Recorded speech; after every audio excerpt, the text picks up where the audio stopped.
You're behind on rent. You know exactly how much is in your account, and you just spent $340 on shoes you didn't need. This isn't stupidity. It's not bad with money. People who buy expensive things while broke are running a very specific psychological program, and once you see it, you'll recognize it everywhere, including in yourself. Let's make this specific. Scene 1. It's been a brutal week. You open the food delivery app, not for dinner, for a $19 cocktail and appetizers you don't need. Your account is already tight. You order anyway. Scene 2. You're 3 weeks behind on a credit card. You walk past a store, see a jacket you don't need, and buy it in under 90 seconds, before you can talk yourself out of it. Scene 3. Your friends are going somewhere expensive. You know you can't really afford it.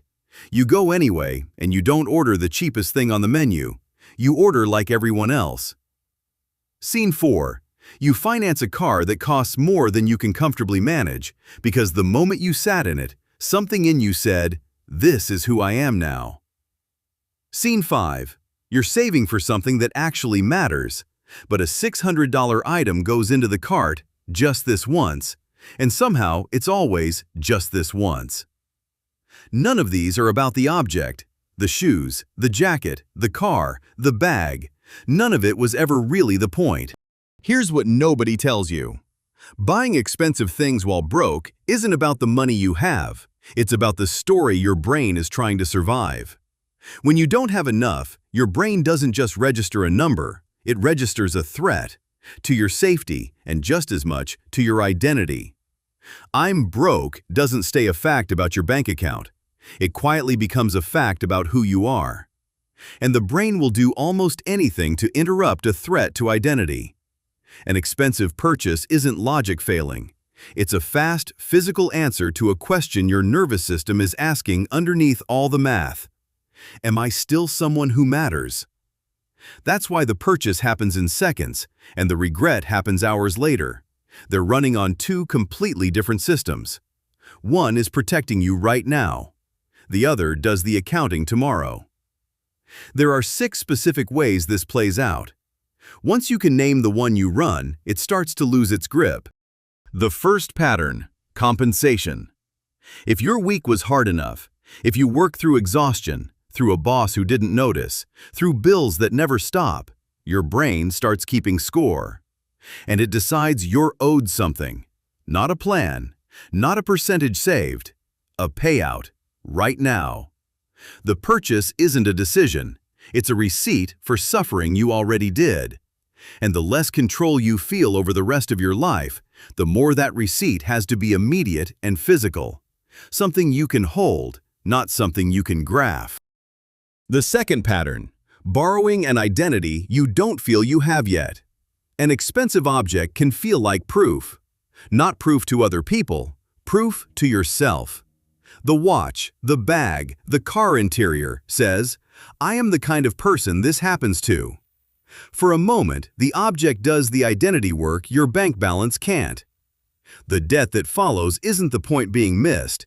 It's the price being paid, willingly, for a few hours of being someone else.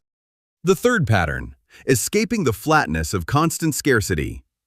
When every day feels like managing a shortage, your nervous system starts craving contrast, anything that feels different from the gray baseline of not enough. An expensive purchase is a spike. For a few hours, life doesn't feel like survival math. It feels like abundance. The spike is real. That's the trap. It actually works, for exactly as long as the receipt takes to process. Quick question. Who were you actually afraid of in that store? The fourth pattern, buying protection from being seen as broke. Visible spending, the sneakers, the phone, the night out, isn't wasted on you. It's aimed outward. It's a small, expensive insurance policy against a specific fear. That people will look at you and know you're behind, know you're struggling, know you don't belong in the room. The purchase isn't about the item's use. It's about controlling what other people conclude about your worth in the 2 seconds before they have time to judge. The fifth pattern, the mental exception you grant yourself. Your brain builds a rule that sounds reasonable. Everything else in my life is tight, so I'm allowed one good thing. The rule feels fair. It even feels disciplined. You're not buying everything, just this one thing. But the rule never actually gets retired.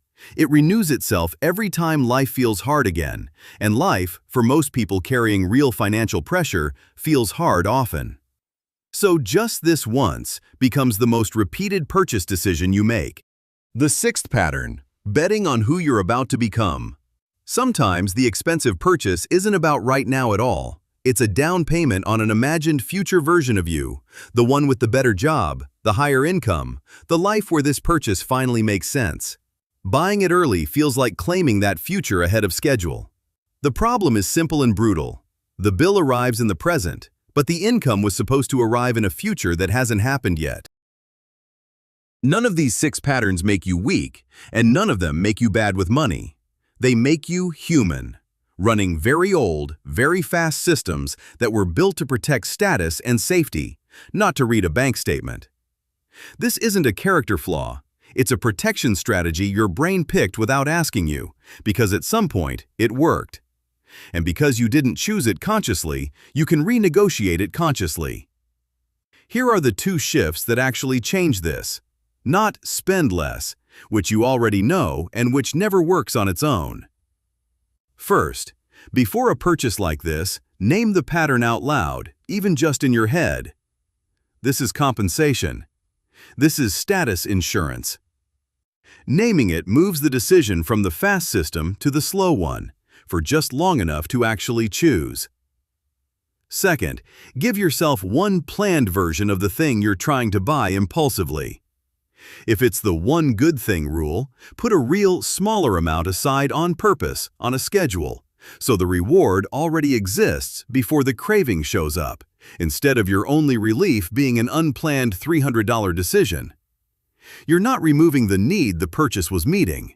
You're meeting it on purpose instead of at 11 p.m. on your worst day. But there's one money habit that's the exact opposite of this. People who have money and still can't let themselves spend a cent on anything, even things they need. That one is quieter, and in some ways, it does more damage. That's next.